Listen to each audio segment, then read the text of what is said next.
अगस्त का महीना चल रहा है। बाज़ारों में बच्चे और बाद बड़े भी देखने में नज़र आते हैं कि बाजे, बहुत बड़े बड़े बाजे बाज़ारों में आ गए हैं, तो वो ख़रीदते हैं और उन्हें बेचते हैं। इसी तरह 14 अगस्त बिल्कुल करीब है। इसमें खुशी के मौके पर भी बैंड बाजे, ढोल और बड़े बड़े बाजे लोग अपने हाथ में पकड़ लेते हैं और बाज़ारों में बजाते हुए नज़र आते हैं। तो ऐसा करना शरन कैसा है? मुरव्वजा अंदाज में बजाए जाने वाले बैंड बाजे, ढोल वगैरह, खा वो जुलूस के साथ हों, खुशी का इजहार करते हुए, या गैर जुलूस में हो, यानी घरों में, घरों की छतों पे चढ़कर, या बाज़ारों में, गलियों में, चौराहों पर, चौरंगियों पर, कहीं भी ऐसा किया जाए, ये हर जगह बजाना नाजायज़ और गुनाह है।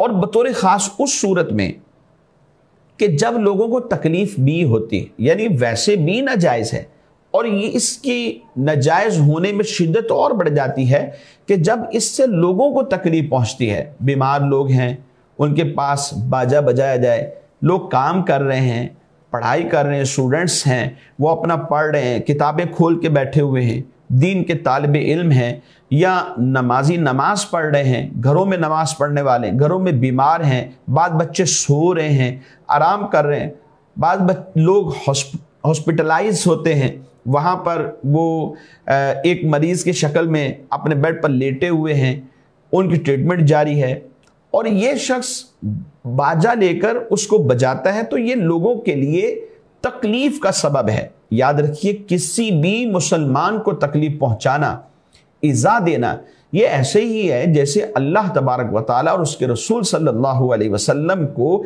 इज़ा दी है।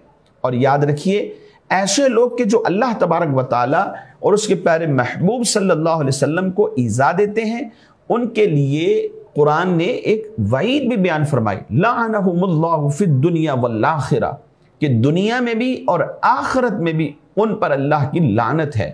व अअद्द लहुम अज़ाबम मुहीना, और दर्दनाक अजाब अल्लाह तबारक व तआला ने उनके लिए तैयार किया है। और तकलीफ़ का जो सामान है ये बहुत ज़्यादा है इस सूरत के अंदर। तो लिहाजा हम मुसलमान हैं, हमें मुसलमानों वाले काम करने चाहिए। ये खुशी का मौका है, इस खुशी के मौका पर जब भी 14 अगस्त आ जाती है, ज़िंदगी में मिल जाए, कुरान की तिलावत कीजिए, नवाफिल पढ़ें, ज़िक्र अस्कार करें, सना खानी करें, और अल्लाह तबारक व तआला से दुआ करें।